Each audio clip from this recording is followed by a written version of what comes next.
एक गांव में एक परिवार में दो बहनें रहा करती थी। उन दोनों बहनों का एक दूसरे के अलावा दुनिया में और कोई नहीं था। दोनों बहनें एक दूसरे के साथ काफी खुश रहा करती थी, लेकिन पूरा गांव न जाने क्यों उन्हें दो पागल बहनों के नाम से जानता था। अरे बहन, कहाँ जा रही हो आज सुबह सुबह? अरे बस कुछ नहीं, जरा उन पागल बहनों के घर जा रही थी।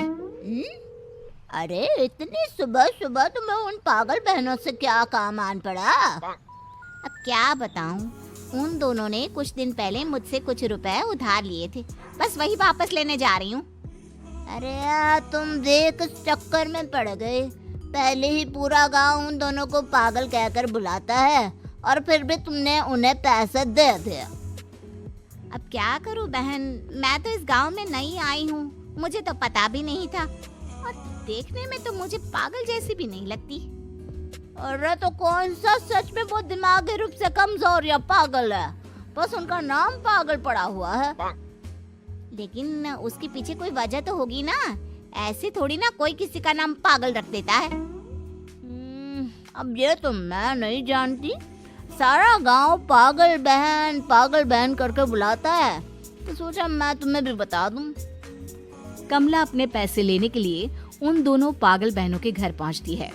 बड़ी का नाम था कांता और छोटी का नाम था शांता। अरे आइए आइए बहन जी, आज सुबह सुबह कैसे आना हुआ? मैंने आपको जो पैसे उधार दिए थे ना, बस वही वापस लेने आई हूँ। बहन जी, बस 10 दिन की मोहलत और दे दीजिए, फिर हम दोनों आपके पैसे चुका देंगे। अच्छा ठीक है, कोई बात नहीं, लेकिन एक बात पूछना चाहती थी। आप बुरा तो नहीं मानेंगी ना? अरे नहीं, पूछिए ना, क्या बात है? देखिए, मैं इस गांव में नई आई हूँ, मैं नहीं जानती कि पूरा गांव आपको पागल बहनों के नाम से क्यों बुलाता है। क्या आप मुझे उसके पीछे की वजह बता सकती हैं? जाने दो ना बहन, बहुत लंबी कहानी है, फिर कभी सुनाएंगे। कमला के बार बार कहने पर भी कांता और शांता उसे ये नहीं बताती कि पूरा गांव उन्हें पागल बहन के नाम से क्यों बुलाता था। और फिर एक दिन गांव के किसान लक्ष्मण का निधन हो जाता है। लक्ष्मण का कोई बेटा नहीं था, उसकी सिर्फ 2 बेटियां थी। जब लक्ष्मण का निधन हुआ तो गांव वाले आपस में बात करने लगे। बेचारा लक्ष्मण, उसे तो आखिरी वक्त पर चिता में अग्नि देने के लिए कोई बेटा भी नहीं है। हाँ, लेकिन 2 बेटियां तो है, अब वही करेगी लक्ष्मण का सारा क्रियाक्रम। अरे नहीं, ऐसा थोड़ी ना होता है, ये काम तो बेटे का होता है। अरे पर बेटा कहाँ से लाए? पंडित से करवा लो या फिर उसकी बेटियों से कहकर सारा क्रियाक्रम करवा लो। लक्ष्मण की दोनों बेटियां उसके अंतिम संस्कार पर पहुंचती है। बड़ी बेटी कहती है, मैं अपने पिता को मुखाग्नि देने के लिए तैयार हूँ। हाँ दीदी, मुझे भी नहीं लगता कि इसमें कोई परेशानी है, आखिर वो हमारे पिता थे। अगर हमारा कोई भाई नहीं था तो ये काम हमें ही करना होगा ना। यह तुम कैसी बात कर रही हो लड़की? क्या तुम उन दोनों पागल बहनों के बारे में नहीं जानती? लेकिन हमारे पिता के मुखाग्नि देने से उन दोनों बहनों का क्या लेना देना?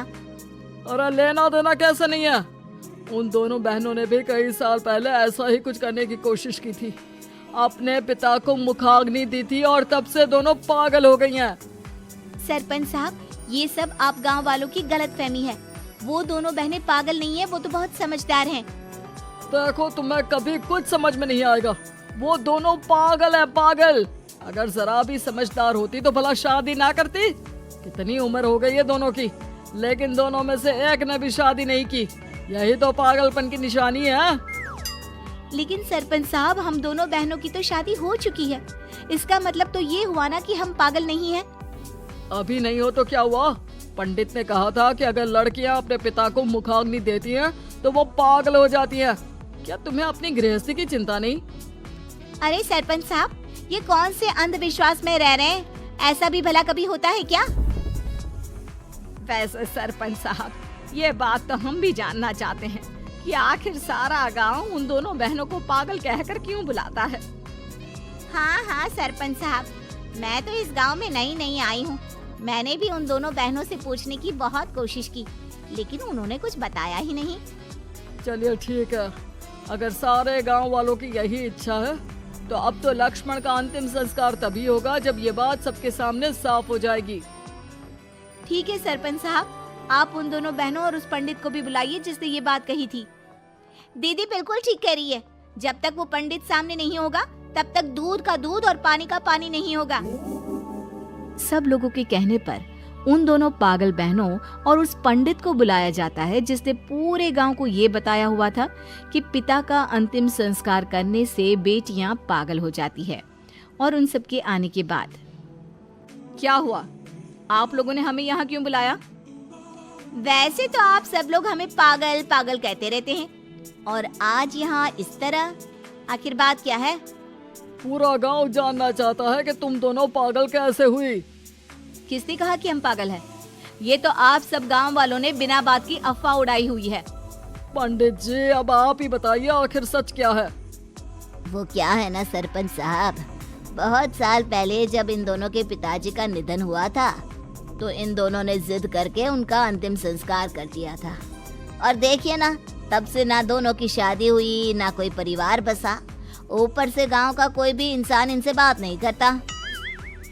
पागल हम दोनों नहीं, पागल आप सब गांव वाले हैं।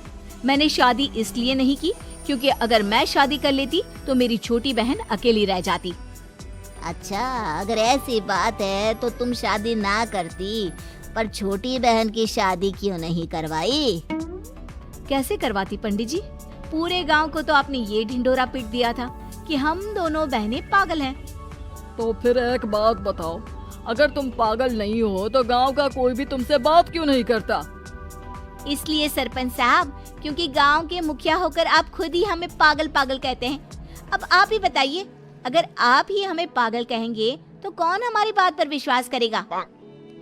लेकिन तुम दोनों को अपना घर बसाना चाहिए था, शादी ब्याह करना चाहिए था।